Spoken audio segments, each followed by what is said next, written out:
Hi guys, welcome to my YouTube channel education success. Education success में आपका हार्दिक स्वागत करता हूं।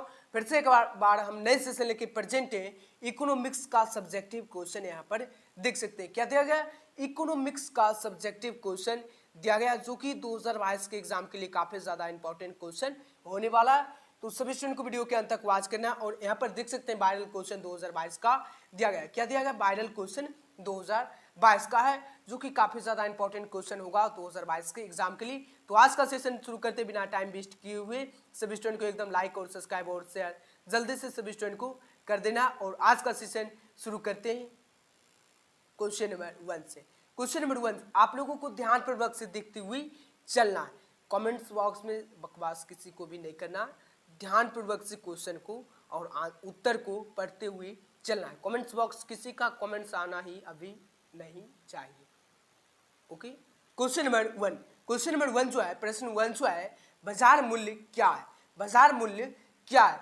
किसी समय विशेष पर वस्तु का बाजार में प्रचलित मूल्य की बाजार मूल्य कहलाता है। इसका निर्धारण मांग एवं पूर्ति की शक्तियों के बीच अस्थायी समय द्वारा होता है। बाजार मूल्य को अति अल्पकालीन मूल्य भी कहा जाता है। यह मूल्य न केवल दिन प्रतिदिन मूल्य बदलता है, बल्कि एक ही दिन में कई बार भी बदल सकता है। बाजार मूल्य क्या है? यानी बाजार मूल्य वह मूल्य जो है प्रतिदिन दिन प्रतिदिन बदलता है, बल्कि एक ही दिन में कई बार भी बदल सकता है। तो नेक्स्ट क्वेश्चन की ओर बढ़ते हैं। Question number 2। क्वेश्चन नंबर 2 जो है, उत्पादन फलन क्या? उत्पादन जो है, उत्पादन फलन क्या है? उत्पादन, यहाँ पर उत्तर दिया गया जो कि सरल तरीके में एकदम दिया गया। उत्पादन की अंगात यानी क्या है? आगंतुक तथा अंतिम उत्पाद के बीच तकनीकी फलात्मक संबंध को उत्पादन फलन कहते हैं। उत्पादन फलन यह बताता है कि एक निश्चित समय में आगतों में परिवर्तन से उत्पादन में कितना परिवर्तन होता है। यह आगतों तथा उत्पादनों के भौतिक मात्रक संबंध को बताता है। इसमें मूल्य शामिल नहीं होता है। उत्पादन फलन बराबर क्या होता है? आप लोगों को यानी फार्मूला यानी जो इसका जो है, उत्पादन फलन Q बराबर एफ एल के होता है, और एल बराबर उत्पत्ति के साधन श्रम यानी, और के बराबर क्या होता है? उत्पत्ति की साधन यानी पूंजी, और Q बराबर होता है उत्पादन की भौतिक मात्रा। Next question number 3। Question number 3 जो है, मांग की कीमत यानी मांग की कीमत लोच की परिभाषा दे। इंपॉर्टेंट क्वेश्चन है 2022 के एग्जाम के लिए। क्या मांग की कीमत लोच की परिभाषा दे? मांग की लोच की धारणा यह बताती है कि कीमत में परिवर्तन के फलस्वरूप किसी वस्तु की मांग में किस गति या दर से परिवर्तन होता है। यह वस्तु की कीमत में परिवर्तन के प्रति मांग की प्रतिक्रिया या संदेशवाहनशीलता को दर्शाती है। मांग की कीमत लोच कीमत होने वाले अनुपातिक परिवर्तन तथा मांगों में होने वाले प्रतिशत परिवर्तन का अनुपात है। नेक्स्ट क्वेश्चन की ओर बढ़ते हैं। Question number 4। और यहाँ पर जो दिया गया उसका जो है फॉर्मूला दिया गया, मांग में अनुपातिक परिवर्तन बाय क्या होता है? कीमत में अनुपातिक परिवर्तन। Next question number 4। Question number 4 जो है, सरकारी बजट की किन्हीं दो उद्देश्यों को समझाइए। बजट यानी उत्तर जो दिया गया है, बजट के माध्यम से सरकार कीमतों में उतार चढ़ाव को रोकने का प्रयास करती है, रोजगार के अधिक अवसर उत्पन्न करने और कीमती स्थिरता के लिए प्रयत्न करने में बजट महत्वपूर्ण भूमिका निभाता है। सरकारी सामाजिक सुरक्षा, आर्थिक सहायता, सार्वजनिक निर्माण कार्यों पर व्यय करके अर्थव्यवस्था में धन और आय की पुनर्वितरण की व्यवस्था करती है। Next question number 5। Question number 5 जो है, सीमांत उपयोगिता और कुल उपयोगिता से आप क्या समझते हैं? तो उत्तर जो दिया गया है, सीमांत उपयोगिता किसी वस्तु की एक आंतरिक इकाइयों की उपभोग करने से कुल उपयोगिता में जो वृद्धि होती है उसे सीमांत उपयोगिता कहते हैं। दूसरों शब्द में हम कह सकते हैं कि किसी वस्तु की अंतिम इकाई से प्राप्त होने वाली उपयोगिता सीमांत उपयोगिता कहलाती है। तो यहाँ पर जो दिया गया है, कुल उपयोगिता यानी किसी निश्चित समय में कुल इकाइयों के उपभोग से प्राप्त उपयोगिता कुल उपयोगिता होती है। कुल उपयोगिता की गणना करने के लिए सीमांत उपयोगिता को जोड़ा जाता है। और नेक्स्ट क्वेश्चन की ओर बढ़ते हैं। Question number 6। क्वेश्चन नंबर 6 है घाटे का बजट क्या है। घाटे का बजट क्या है। घाटे का बजट उस बजट को कहा जाता है जिसमें देश का अनुमानित यानी अनुमानित आय अनुमानित व्यय से कम होता है। क्या है। घाटे का बजट उस बजट को कहा जाता है जिसमें देश का अनुमानित आय अनुमानित व्यय से कम होता है। नेक्स्ट क्वेश्चन की ओर बढ़ते क्वेश्चन नंबर 7 मुद्रा की प्राथमिक कार्य समझाइए। मुद्रा की मुख्य कार्य निम्नलिखित है। यह विनिमय का माध्यम है। सभी वस्तुएं और सेवाएं मुद्रा के माध्यम से खरीदी और बेची जाती है। और 2 नंबर पर जो दिया गया यह सभी वस्तुओं और सेवाओं का मूल्यांकन करता है। और 3 नंबर पर जो है इसके उपयोग द्वारा मूल्य संचय का कार्य सरल और सुविधापूर्ण हो गया है। और नीचे जो दिया गया 4 नंबर पे यह कार्य यानी कार्य शक्ति के हस्तांतरण का सर्वोत्तम साधन है। Next question number 8। Question number 8 है ऐच्छिक एवं अनैच्छिक बेरोजगारी में अंतर स्पष्ट कीजिए। तो उत्तर जो दिया गया एकदम बहुत अच्छी तरह से उत्तर दिया गया। बेरोजगारी की वह दशा जब प्रचलित वेतन दर पर कार्य करने को व्यक्ति तैयार नहीं होते तब ऐच्छिक बेरोजगारी कहलाती है। बेरोजगारी की वह दशा जब प्रचलित दर पर कार्य करने के लिए तैयार व्यक्तियों का कार्य नहीं मिलता है अनैच्छिक बेरोजगारी कहलाती है। Next question number 9। Question number 9 जो है भुगतान शेष की संगठक को बताइए। भुगतान शेष के 4 संगठक हैं। व्यापार शेष निर्यात आयात यानी भुगतान शेष के 4 संगठक हैं। व्यापार शेष इक्वल टू निर्यात और माइनस आयात। यानी चालू खाते का शेष इक्वल टू क्या होता है व्यापार शेष प्लस निवल और दृश्य मध्य। और सेकेंड नंबर पर दिया गया है 3rd नंबर पे पूंजी खाते का शेष या पूंजी खाते का योग इक्वल टू विदेशी निवेश निवल प्लस विदेशी ऋण निवल प्लस बैंकिंग निवल प्लस रुपये ऋण सेवा प्लस अन्य पूंजी निवल प्लस भूल चूक। नेक्स्ट समग्र शेष इक्वल टू क्या होता चालू खाता माइनस शेष प्लस पूंजी खाता माइनस शेष होता है। और नेक्स्ट क्वेश्चन की ओर बढ़ते हैं क्वेश्चन नंबर 10 यानी अस्फीति क्या है अस्फीतिक अंतराल और अपसृति क्या है अपसृतिक अंतराल में क्या अंतर है। वह स्थिति जिसमें अर्थशास्त्र में उत्पादन में वृद्धि नहीं होती केवल कीमतों में वृद्धि होती है तो उसे रिफितिक अंतराल कहा जाता है जिसके इसके विपरीत यानी अब स्फीतिक अंतराल वह स्थित है जब कुल पूर्ति कुल मान से अधिक होती है। इसमें उत्पादन और रोजगार घटाने लागत है तथा जनता की क्रय शक्ति घट जाती है। और next question number 11।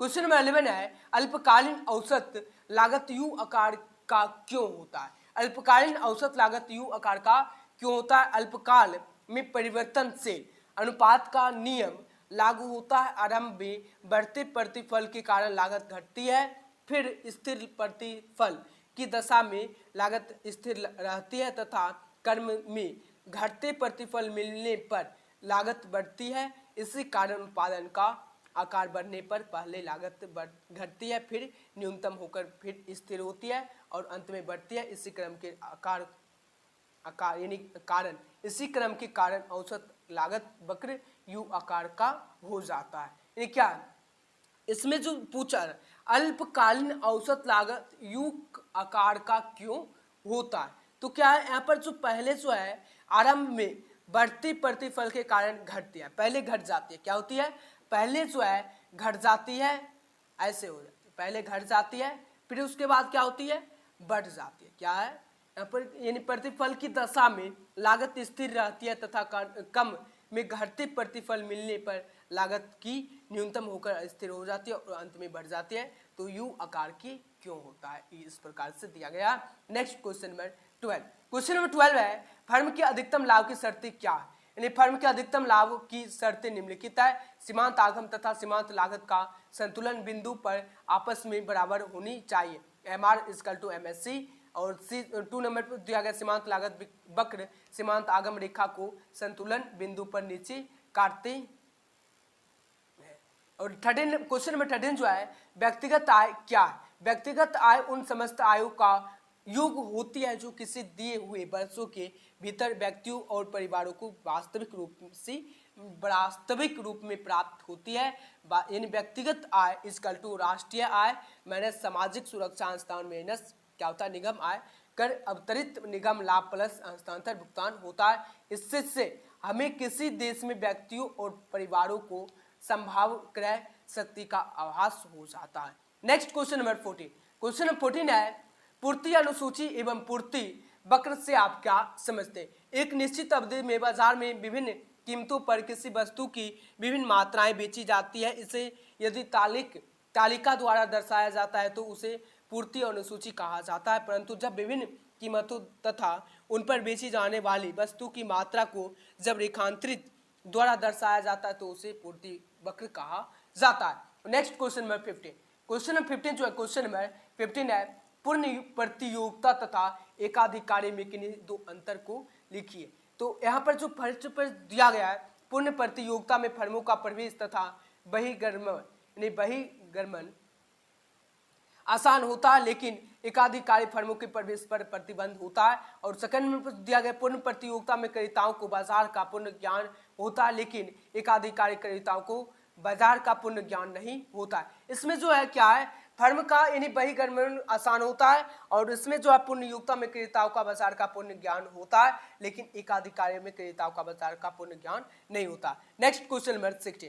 Question number 16 जो है आय का यानी चक्रीय प्रवाह क्या है? अर्थव्यवस्था के अनेक आर्थिक क्रियाकलाप होते हैं जिनमें से उत्पादन विनिमय और उपभोग मुख्य है। इन आर्थिक क्रियाकलापों की दौरान अवस्था के विभिन्न क्षेत्रों के बीच आदान प्रदान होती रहता है, जिसके कारण आय और व्यय चक्रीय रूप में से एक क्षेत्र से दूसरे क्षेत्र के बीच प्रभावित होते हैं। अर्थव्यवस्था के विभिन्न क्षेत्रों के बीच आय की चक्रीय रूप से प्रभावित होने की को ही आय का चक्रीय प्रभाव कहा जाता है। Next question number 17। Question number 17 है व्यवसायिक बैंकों की विशेषताएं बताएं।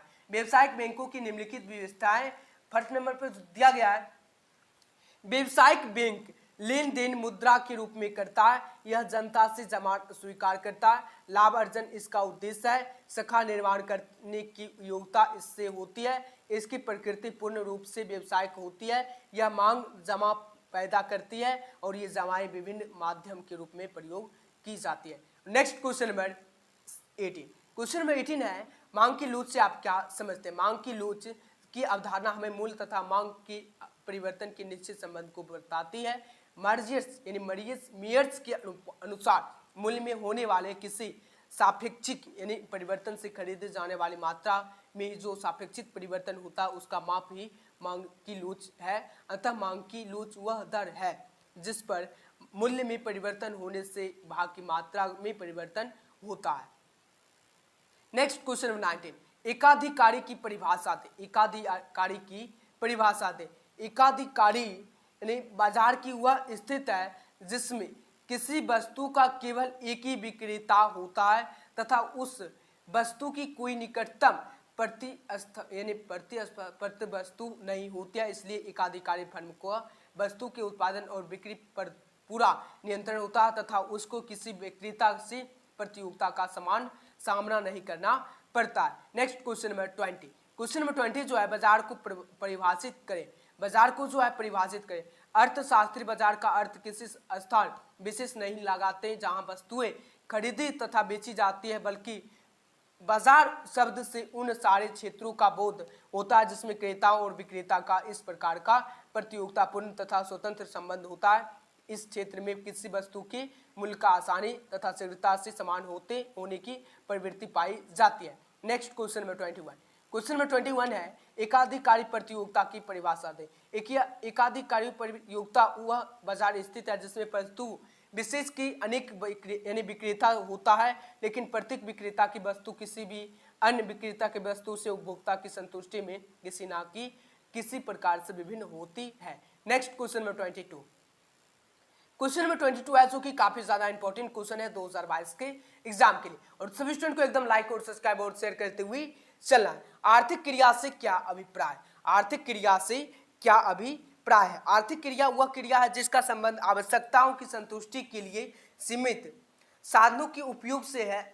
सभी आर्थिक क्रियाएं अनिवार्य रूप से आय का सृजन नहीं करती है। Next question number 23। Question number 23 है, क्या उपयोगिता मानवीय यानी मापनीय है? हाँ, उपयोगिता मापनीय है। इसका मापना उपभोक्ता की संतुष्टि है। उदाहरणतः एक प्यासे व्यक्ति को पहले गिलास पानी की उपयोगिता अंतिम गिलास पानी की तुलना में अधिक होती है। और नेक्स्ट क्वेश्चन की ओर बढ़ते हैं, क्वेश्चन नंबर 24। क्वेश्चन नंबर 24 जो है, क्वेश्चन नंबर 24 जो है, घटिया वस्तुओं के उदाहरण के साथ परिभाषित करें।